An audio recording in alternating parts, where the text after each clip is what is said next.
देश नीति, केवल सच्ची और पक्की खबरें। देश नीति में दर्शकों आपका स्वागत है। मैं हूं आपके साथ राशिद जहीर। रमेश बिदूड़ी किस प्रकार से लोकसभा के अंदर एक दूसरे सांसद को गाली देते हुए पाए गए, पूरे देश ने देखा और मैं यूं कहूं कि पूरी दुनिया ने देखा, तो इसमें भी कोई मुज़ाहका नहीं है। लेकिन उनको उम्मीद ये की जा रही थी कि प्रधानमंत्री मोदी जी या बाकी लोग उनको थोड़ा सा बता देंगे कि आपने ये काम गलत किया है। लेकिन भारतीय जनता पार्टी में तो कुछ और होता है। जो भी बंदा जहर उगलने का काम करता है उसका प्रमोशन हो जाता है। कई बार देखा है आपने। आप दिल्ली चले जाइए, जब इलेक्शन के दौरान अनुराग ठाकुर साहब ने क्या कहा था, उनका भी प्रमोशन हो गया था। देश के गद्दारों को गोली मारो सालों को, आपने सुना है। रमेश बिदूड़ी जी को सचिन पायलट की जो सीट है टोंक राजस्थान में, उसका प्रभारी बना दिया गया। गोया के राजस्थान का जो संभवतः भावी मुख्यमंत्री भी हो सकता है, उसके संबंध में रमेश बिदूड़ी को ये जिम्मेदारी दी गई है कि आप जाके उनका रथ रोक दें। तो उनको प्रमोशन मिला, उनका कद बढ़ा। उम्मीद तो ये कर रहा था देश कि प्रधानमंत्री जी कम से कम, जैसे प्रज्ञा ठाकुर थी वहाँ पर, उन्होंने गांधी जी के बारे में जो कहा था, तो कहा था कि बस वो उनको तकलीफ़ हुई थी, लेकिन उसके बाद उसका भी कुछ नहीं बिगड़ा था। देश में गांधी जी को कुछ भी कह देना ये आज कोई बड़ा काम नहीं बन जाता है।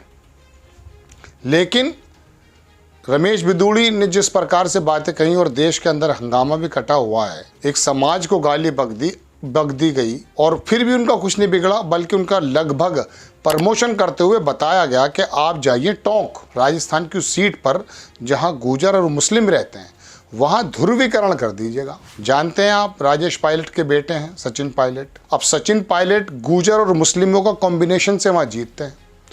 रमेश बिदूड़ी भी इसी वर्ग से आते हैं। तो किस प्रकार से आपने संसद में जहर फैलाया था, वो जहर जा करके टोंक में फैला दीजिए। गुर्जर वोट का मुस्लिम वोट के साथ जो है गठबंधन ना हो।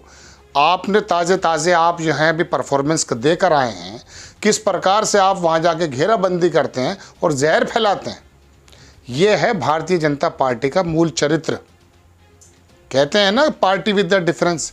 जहाँ पर तो जो जितनी बड़ी गालियाँ बकेगा, जो जितना जहर फैलाएगा, जो जितना सांप्रदायिकता को जो है आगे बढ़ावा देगा, उसको मुख्यमंत्री भी बनाया जा सकता है, उसको केंद्रीय मिनिस्ट्री भी मिल सकती है और उसको दूसरी जिम्मेदारी भी मिल सकती है। भविष्य में ये भी हो सकता है।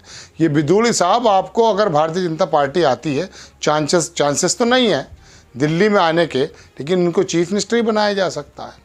क्योंकि इन नेताओं ने भी देख लिया कि हम जितना आगे बढ़ के बात करेंगे, गब्बर खुश हो जाएगा और शाबाशी देगा। बड़ी खबर दर्शकों यही बताने आया था कि जिसके बारे में देश में चर्चा का विषय बना हुआ है, बिदूड़ी साहब जो गालियां देकर के एक वर्ग विशेष को तकलीफ पहुंचा गए हैं और नए संसद की गरिमा को किस प्रकार से भंग किया जाता है, उनको निलंबित करने की तो बात बहुत दूर है। उनको भविष्य में चुनाव ना लड़ने की कोई ऐसी आदेश देना तो बहुत दूर की बात है।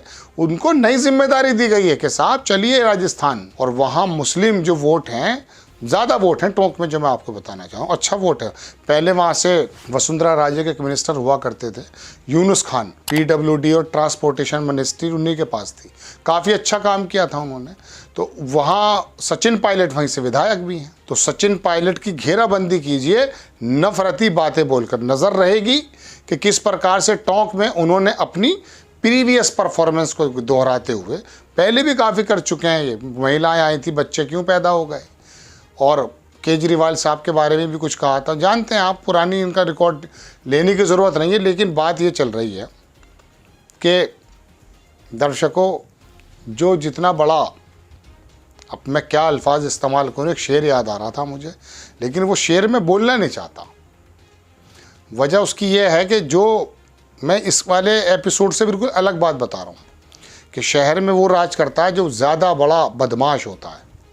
उस शेर का मतलब ये था। मैं वो शेर नहीं सुना सकता, मजबूरी है।